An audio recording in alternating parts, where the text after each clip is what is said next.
Halo teman-teman praktikan, bertemu lagi dengan praktikum fisiologi hewan air. Perkenalkan, saya Hanan Azahra. Di sini saya akan mempraktikkan metode dari modul 2 salinitas. Sebelumnya, jangan lupa untuk memakai jas lab. Alat dan bahan yang akan digunakan yaitu refraktometer, penggaris, label dan pena, air bersalinitas dan elemen air bersalinitas, garam, hand counter, gelas ukur, timbangan elektrik, dan tisu.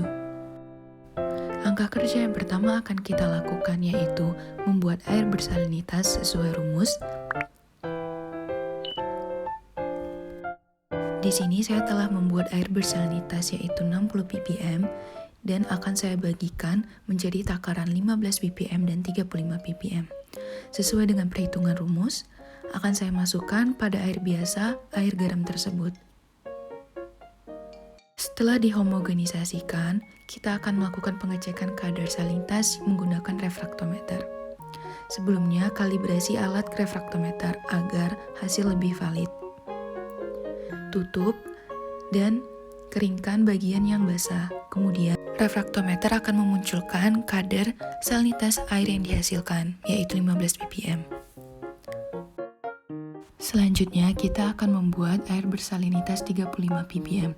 Masukkan air 60 ppm ke dalam elemen air sesuai dengan takaran yang telah kita buat dengan rumus. Pada toples ini adalah air biasa 0 ppm. Setelah dimasukkan semua air garam, sebaiknya diaduk agar homogen. Lanjut pengecekan menggunakan refraktometer. Jangan lupa untuk mengelap bagian yang basah. Skala yang dimunculkan pada refraktometer yaitu 35 ppm. Di sini kita akan melakukan pengamatan tingkah laku ikan dengan perlakuan salinitas rendah yaitu 15 ppm. Pertama-tama, kita masukkan ikan ke dalam stoples yang berisikan air bersalinitas 15 ppm. Setelah itu, kita akan menghitung operkulum selama 1 menit. Penghitungannya menggunakan hand counter. Jangan lupa dicatat hasil dari pergerakan operkulum. Selanjutnya, kita akan mendiamkan ikan selama 10 menit untuk melihat tingkah laku atau respon yang dihasilkan dari ikan uji. Setelah didiamkan, jangan lupa untuk menghitung operkulum selama 1 menit, kemudian dicatat. 10 menit pertama, tingkah laku ikan yang dihasilkan yaitu ikan berenang tenang di bawah secara statis. Lanjut ke pengamatan 10 menit kedua, tingkah laku yang dihasilkan yaitu sama dengan 10 menit pertama, yaitu berenang tenang di bawah secara statis. Untuk pengamatan pada waktu 10 menit ketiga hingga ke-6, respon yang dihasilkan oleh ikan uji yaitu sama, tetap berenang tenang di bawah secara statis. Pada 10 menit ke-7, respon yang dihasilkan atau tingkah laku ikan yaitu berenang tenang ke tengah. Untuk pengamatan pada 10 menit ke-8 hingga ke-9, ikan tetap berenang tenang ke tengah. Pada 10 menit ke-10, ikan tetap hidup, berenang di bawah secara statis. Selanjutnya, kita akan melakukan pengamatan tingkah laku ikan dengan perlakuan salinitas tinggi, yaitu 35 ppm. Setelah itu, jangan lupa menghitung operkulum selama 1 menit. 10 menit pertama, tingkah laku ikan berenang tenang di bawah.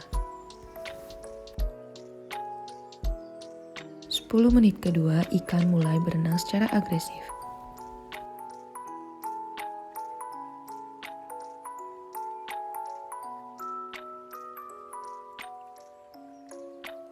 Sepuluh menit ketiga, tingkah laku ikan uji berenang miring di permukaan untuk mencari udara ataupun oksigen.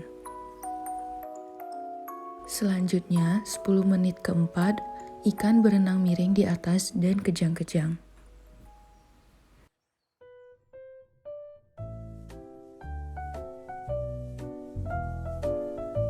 10 menit kelima, tingkah laku ikan uji, diam di permukaan, serta agresif mencari udara.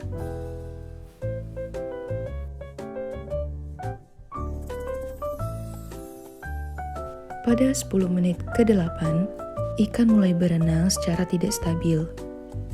Kemudian cenderung di atas untuk mencari oksigen maupun udara.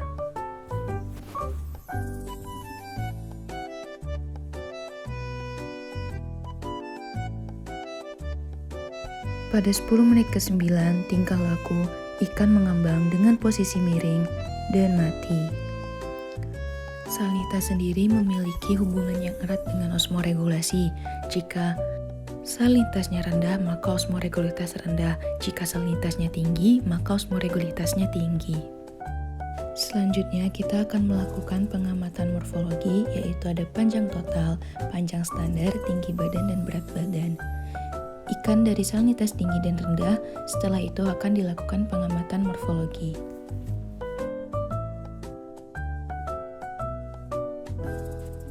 Ini adalah saat melakukan pengukuran tinggi badan dari ikan. Jangan lupa untuk mencatat hasil dari pengukuran yang teman-teman lakukan. Selanjutnya ada penimbangan berat badan ikan menggunakan timbangan elektrik. Selanjutnya kita akan menseksio ikan dari salinitas rendah maupun salinitas tinggi. Kita akan mengamati organ insang dan ginjal. Bisa dilihat teman-teman perbedaan dari salinitas tinggi maupun rendah. Insang juga memiliki perbedaan warna antara salinitas tinggi maupun salinitas rendah. Salinitas tinggi warnanya cenderung ke merah gelap, sedangkan salinitas rendah cenderung ke merah terang. Sekian dari modul 2, terima kasih, semoga bermanfaat. Sampai jumpa di video selanjutnya.